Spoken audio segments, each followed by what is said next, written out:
IVM.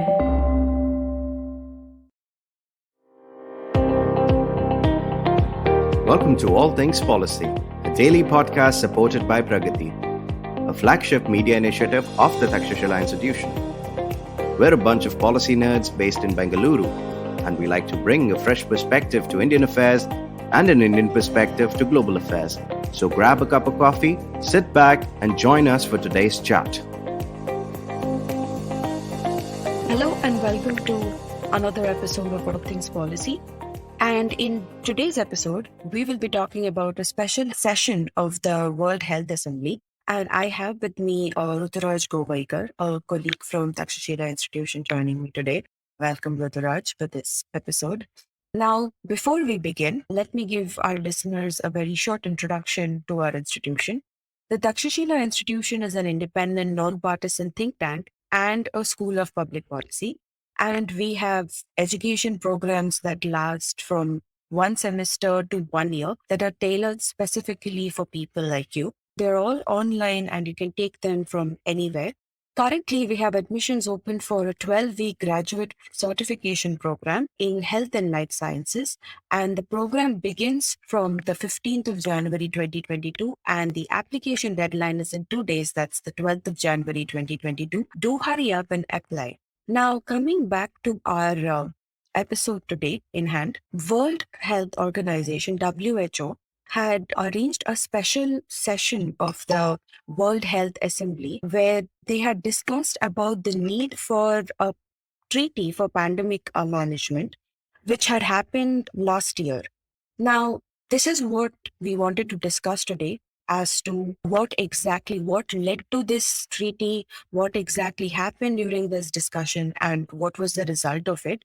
Now, before we start into the entirety of what exactly happened in it, let's talk about some of the terminologies because there's going to be a lot of jargon involved in this discussion. So, public health emergency of international concern or PHEs, IC, and all of those. So, Ruturaj, could you talk about what these terminologies are and give us an introduction to it, please? Sure. We will try to keep the jargon at a minimum. There is not actually much jargon, but there are actually a few terms which are often used very interchangeably in media or even during normal course of discussion, and that leads to a bit of confusion. So I thought let's get those things sorted. So when we are speaking about a treaty or a protocol or accord, we are clear what we actually mean. And these different treaties have different, gravity and different legal standing in the international arena. And that's why let's get this sorted. Now, the first thing that comes to mind is treaty. Of course, we have heard treaty in terms of, multilateral treaties or bilateral treaties between nations, especially think of the First World War, the Second World Wars, a myriad of treaties that might have led to, defense treaties, especially that might have led to wars. But what essentially treaty means, it's an international agreement. It can be between two parties or many parties or a group of nations on one hand and a single nation on the other hand. And these treaties have a legal standing in international law. So if somebody doesn't adhere to the treaty, any one member who has signed the treaty, they can be sued in the international arena. So the treaty is the highest form, and there is a stick at the end of it, that is, you can actually be sued. Now think of a convention being what actually goes down in the treaty. Let's say the treaty, once the treaty has been signed, you actually have a document with a series of action items and do's and don'ts, and that thing thought of a convention or a protocol, a convention rather. Now, let's say in the future, people want to change certain aspects of the treaty, similar to constitution, and that amendment to a treaty is the protocol. So, treaty, convention, protocol, it's these are related things. And a lower rung is something called as an accord. Now, in accord, of course, there is agreement between parties. There's a contract, but there is a way for a particular party to exit this agreement in exchange for some other benefit. So a treaty is far more rigid. An accord has a leeway. People can exit. There is an exit mechanism. And then there are lesser things like agreement where nations or multi-government organization, multinational organizations agree on a particular aspect and they just declare that, yes, we are on the same page regarding, let's say, climate change or terrorism, or in this case, let's say, pandemic management.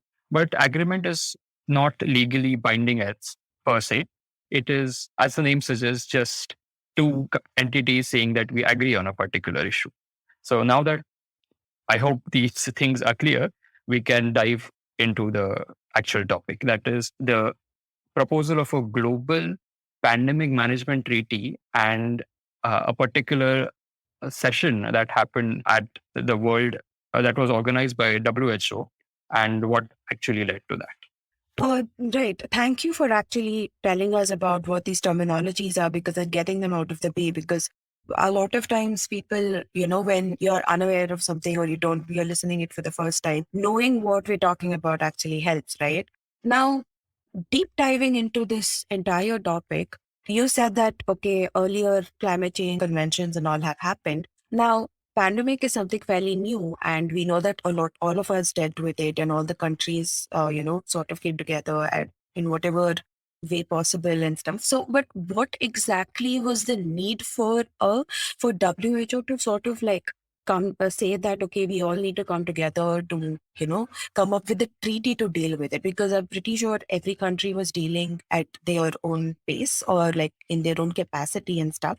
So, what was the need for them to sort of like come up with something like this? Yeah, so the main impetus for this was what was happening last year during the second wave. So during the second wave, vaccines were sort of being ready. Some people were already administered. The first wave have subsided, so we knew how things look, how strained the public health of nations are, and yet, in spite of these lessons of the first wave, nations didn't really seem to have learned anything. The second wave was particularly nasty. A new variant had emerged. There was a bit of hesitancy when it came to sharing data.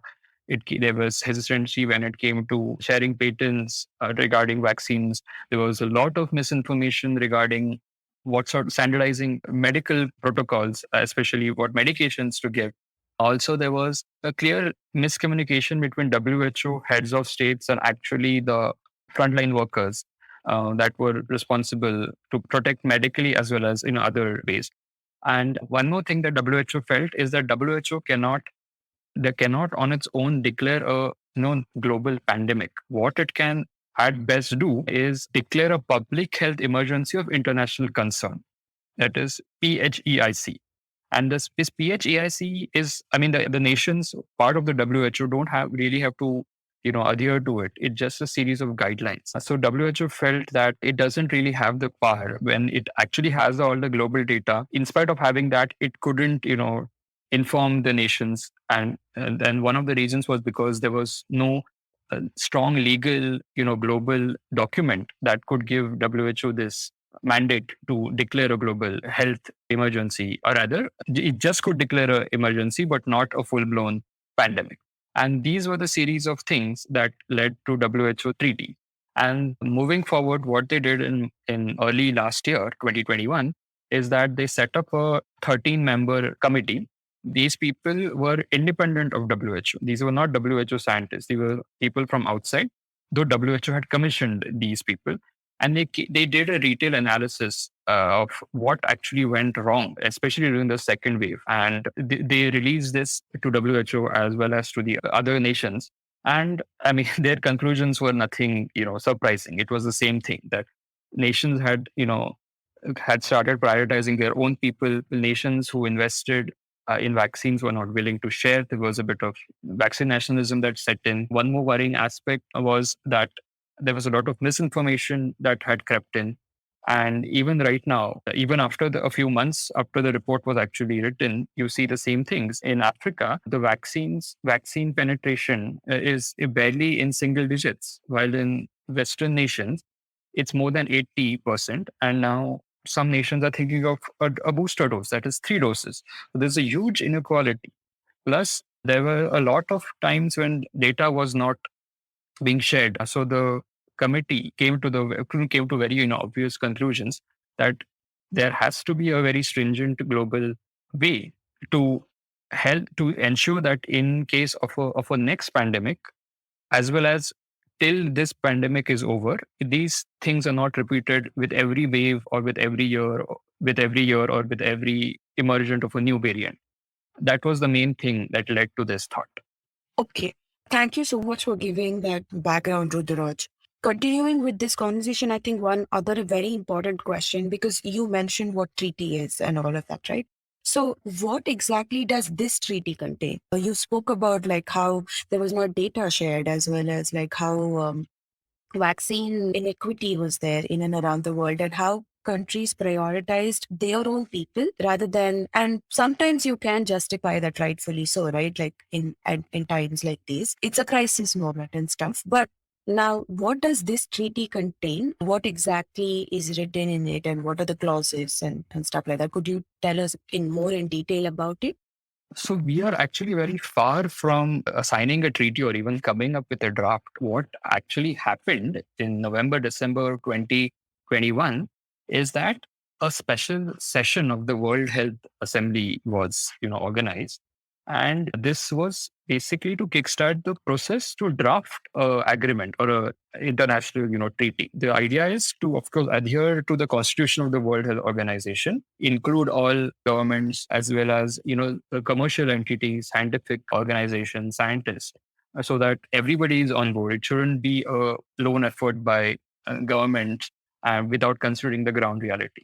So we are very far away from the treaty. What actually happened is this thought and this idea to float a draft was, sort of initiated. And this process will take a lot of time. In the sense, in November 2021, December 2021, the special assembly was held. Now that this idea has been floated, they would meet again in March 2022 to agree on a series of timelines. And in August 2022, a working draft would actually be put forward and deliberations would start. And then the idea is that when the 76th World Health Assembly takes place in 2023, at that time, we would have actual draft where the nations could then bring in their own suggestions and then voting would happen. So it's a long process.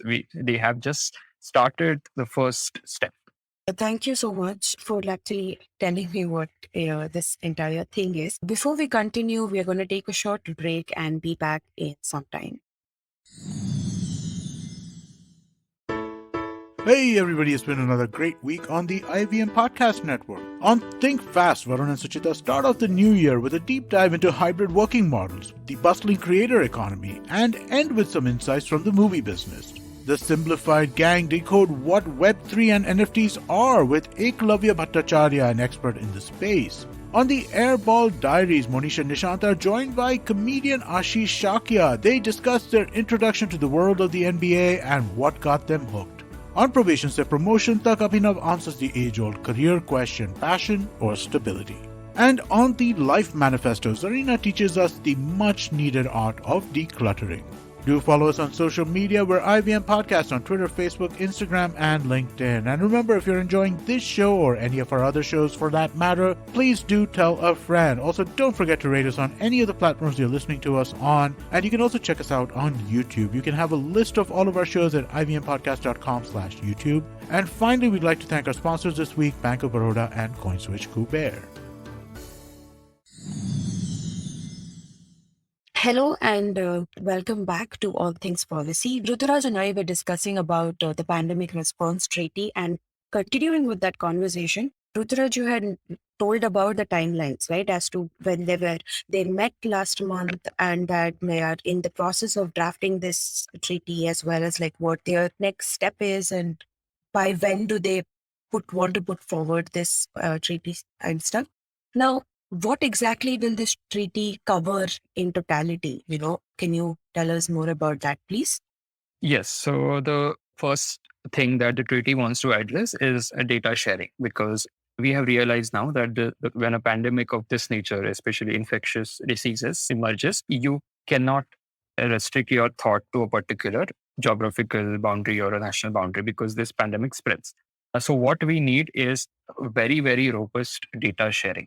So that is the first thing this treaty is going to address. The second thing it's going to address is how to have mechanisms so that in case of a future pandemic, we don't have shortages of PPE and basic medications, medicines in any region of the world. And also, when a new protocol, treatment protocol emerges, maybe it vaccine could be a procedure or medicine, how quickly to ramp up the production and then to supply everyone, each and every nation. And that's where the suggestion that the players, that is the industries and the research institutes, should be part of this draft comes in, because without considering what is the ground reality of production of these kits or these procedures, these medical instruments, we can't really come up with any protocols, because we need to know how much we can deliver.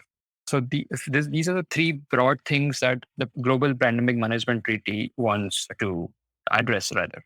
Right. That's actually quite well thought of. And, I hope it will be, and I'm pretty sure it will be written also as nicely. Now, is this the first time something like this being drafted, for the global response in terms of global pandemic response treaty?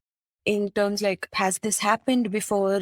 Now, there has been epidemics and, previous health concerns or and stuff that has come into the world that has become the concern of the globe, right? Now, this is the first time I'm hearing of something like this. So I wanted to know, and I'm pretty sure the listeners also kind of want to know, is that has there been an example previously of something like this happening? Can you tell us more about that?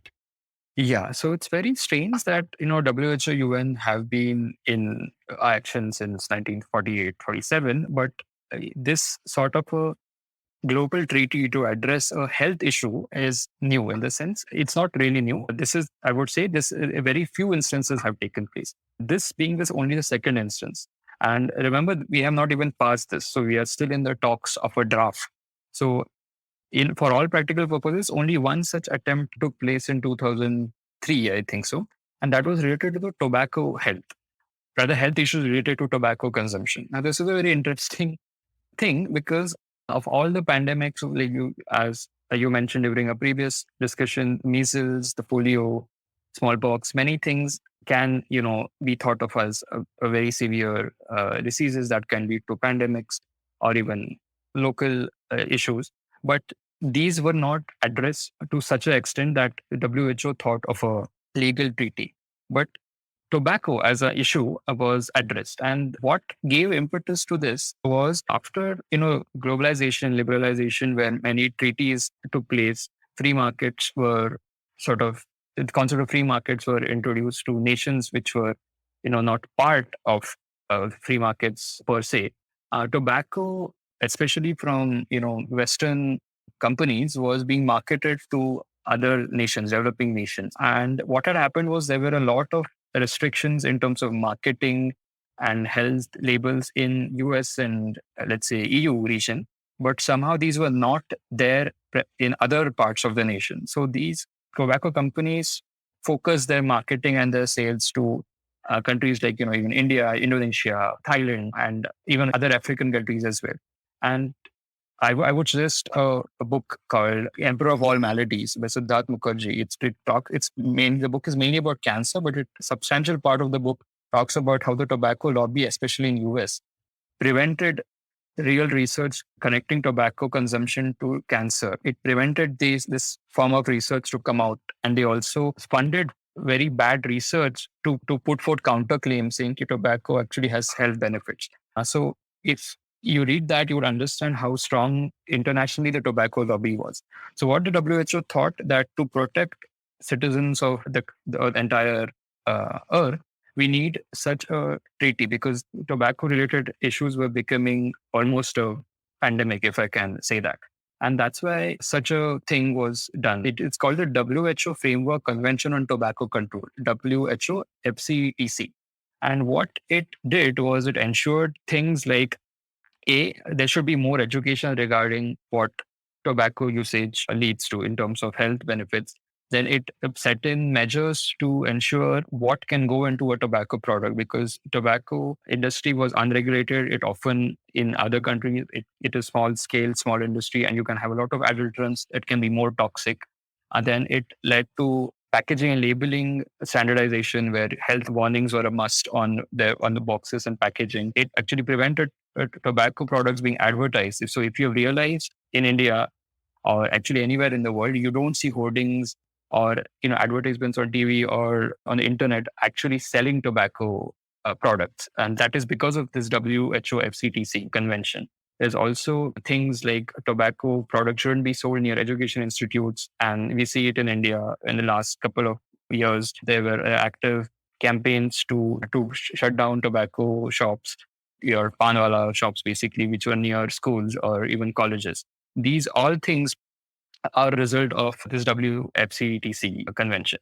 So what I'm trying to come at is that when such an issue is taken at the international level and a global treaty is used to address this, it can be really powerful to check, because there is a lot of awareness in terms of tobacco's relation to ill effects on health. If the world polls suggest there is actually a decrease in the way tobacco is being consumed all over the world, and one of the main reasons is this treaty. So there is a precedent, but we just have one, prior international treaty. I hope the convention, the new proposed treaty on pandemic actually has this, strength to help prevent, mismanagement. We can't really control the emergence of a new disease and the pandemic, but what we can definitely see that we don't repeat the same mistakes as we did in the second wave, and now probably we are repeating the same mistakes in the third wave as well.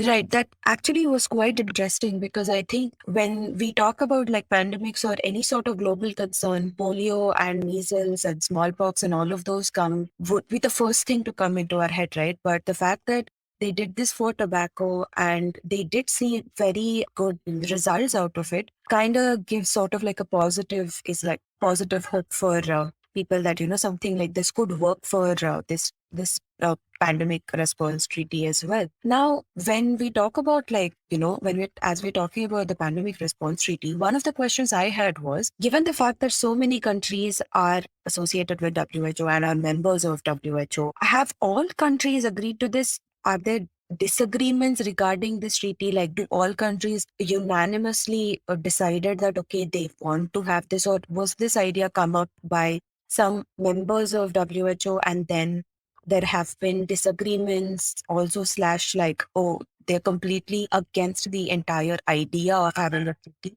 What do you like? Do you think so? Yeah, I mean, the whole concept and the draft is a very ideal scenario. But as you said, many different countries would have different priorities. And that's the whole reason that these things take place, right? So some reports indicate right away that from this first go, US and China are sort of not very encouraging of a global treaty for pandemic management. The reasons are different, and the reports are not clear. But US and China are, I would say, that they are not very happy.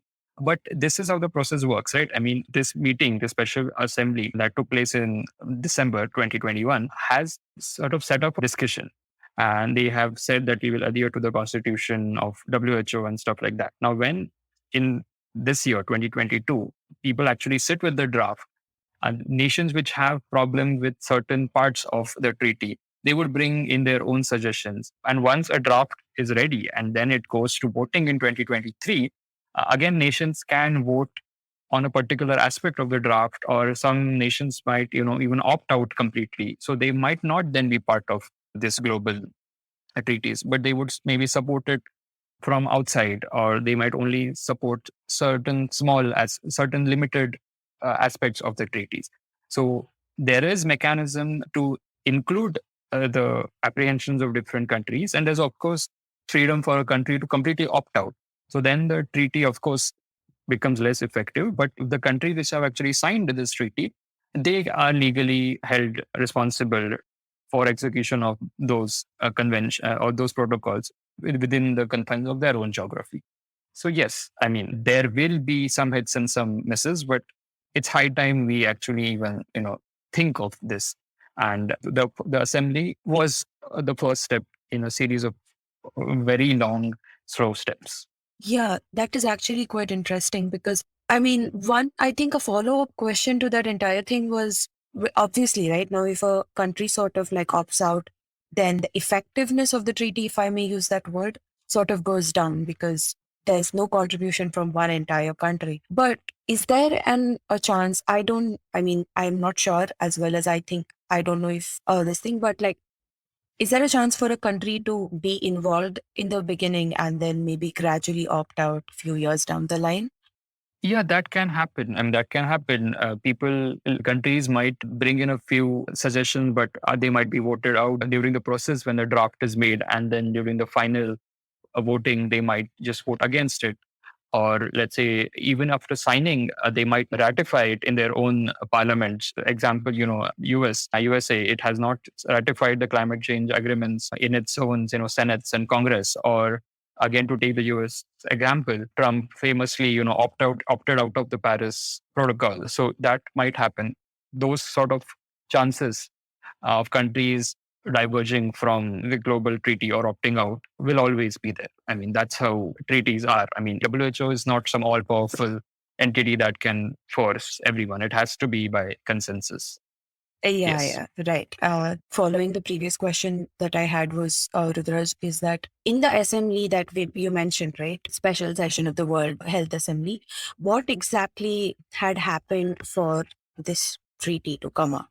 Can you tell us more about that? Yeah. So the Health Assembly concluded last month. I would say, it wasn't a complete success. What happened was the nations which took part in it, they agreed that they will stick to WHO's constitution. So this treaty would fall within that. It won't go over and beyond what the WHO are. They also suggested that international health regulation, something called as the IHR, it's a document that WHO has, that would need to be modified in order to accommodate this particular treaty. So I've talked about IHR in a previous podcast when we were talking about global health surveillance. So IHR is a document which sort of gives the WHO the mandate to collect data about health and diseases globally and then advise other nations. So this document needs to be updated because what this treaty is aiming at is to increase the powers of WHO slightly more. So that was agreed upon. But what was not agreed upon is that the legal status. So countries like Japan, Germany, South Africa, and even the European Council, they were proposing a treaty that is the highest form of a legally binding international agreement. But it seems that a treaty won't be possible. The many people had objections, especially China and US, according to some reports. So what we might get is actually accord. So accord is one level below an agreement because, as I mentioned initially in the talk, and accord allows a particular nation to exit with having less legal problems. So they can, opt out by having some mutual agreements with other member nations. So an accord is less binding, it is less strict. So what we are going to get is accord, not a treaty as such. Another aspect which was very hypocritical, that's what I thought, that in the initial, resolution of whatever, not a resolution, but the call for this treaty and the draft, EU was the one who initiated, and they said the very right things about vaccine equity and vaccine nationalism. But when South Africa and India raised the point about the waiver of patents, especially related to vaccines. And India and South Africa had already raised this last year. So this point was again raised during this meeting that maybe this accord or treaty, whatever comes out, should have clear cut points regarding waiver of patents for upcoming treatments. But EU is not forthcoming. They are not willing to give blanket waivers for patents. So I thought this particular thing was hypocritical and taking the whole argument back to square one. But it was not all negative. One thing everyone agreed was the data sharing should be strengthened, and each nation has agreed to it. And one of the ways it can be done is through something like what happened with Indonesia in the last year. So there is a framework called, Pandemic Influenza Preparedness (PIP) framework, and that is again international sort of framework. Now this arose because of a particular thing that happened with Indonesia. So Indonesia had given certain samples of your regular influenza, and some pharmaceutical company in the West had prepared vaccines, but Indonesia was not given these vaccines. So then Indonesia, with the sharing of information regarding a particular influenza outbreak in its country, and that is not right. I mean, both things are not right. But to avoid such things, the BIP, that is influenza pandemic influenza preparedness framework, was developed. And this ensures that if any country is sharing data and that data was used to create a vaccine or a medication or anything, then that will be given to WHO, and then WHO would direct this to a particular country. And in the Indonesian example was a very good example in the sense this a problem was seen and a framework was quickly developed and the problem was resolved. So something similar is definitely going to go in that pandemic accord that I must call now, because it might not end up being a treaty. So yeah, some hits and some misses. That's how, these things happen at the global stage. So let's see over the next 2 sessions, 3 sessions, this draft might actually be formed. And then hopefully, if there is a pandemic, I hope there is not a pandemic, but if there is, then we won't be, the nations of the world won't be rushing like we did in the second wave and third wave. And hopefully there are no knee-jerk policy measures, but a very calm and scientific approach towards future pandemics. That's what I would say. Yeah, that's actually quite interesting how, high income countries and middle and low income countries think about certain issues, right? I think when you were speaking about what exactly happened in the World Health Assembly and the responses and the concerns India and South Africa had and the concerns EU and like US had. So at certain points, they were so different and they were not meeting at a certain point. That's actually quite interesting. This was actually a very insightful and nice, wonderful conversation, Ruturaj. Thank you for joining me and for telling us about what exactly the global pandemic response treaty is. And I hope when the actual draft comes out following the next few months, and hopefully by 2023, we will, in the future, if something, I hope there is not any pandemic in the near future or even in the future, but whenever there is, if there is, I hope, like you said, we end up having a very calm and a logical approach towards these things rather than having some knee-jerk reaction to this thing and putting so many lives at risk, right? Thank you for joining me, and this was All Things Policy. Thank you for listening. If you liked our show, don't forget to check out other interesting podcasts on the IVM network. You can tune into them on the IVM Podcast app, ivmpodcast.com, or wherever you listen to your podcasts. You can also follow IVM on social media. The handle is @IVM Podcasts on Twitter, Facebook, and Instagram. And hey, if you'd like to dive into Takshashila's research on technology, strategy, and economic affairs, check us out at our Twitter handle @TakshashilaINST or our website takshashila.org.in.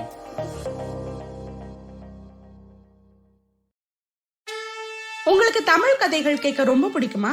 அப்படின்னா கதை பாட்காஸ்ட்ல ஒவ்வொரு திங்கட்கிழமை, புதன்கிழமை, வெள்ளிக்கிழமைகளை வெளியாகிற Tamil classical நாவல்களை உங்களுக்கு புரியுற தமிழ்ல கேட்டுக்கிட்டே இருங்க. இத IVM பாட்காஸ்ட் ஹோஸ்ட் பண்றாங்க. கேளுங்க கேட்டுக்கிட்டே இருங்க. Do you like true crime stories? Do you like to learn about the people behind some horrible, awful crimes? More specifically, women that may have committed these crimes. Actually, Indian criminals that are women? Then we'd like to welcome you to our podcast, Misconduct. My name is Raghavi. And I am Nisha. We cover themes like murder, dacoity, drug trafficking, financial fraud, kidnapping, and many more. You can catch us every Wednesday on the IVM Podcast Network or wherever you get your podcast.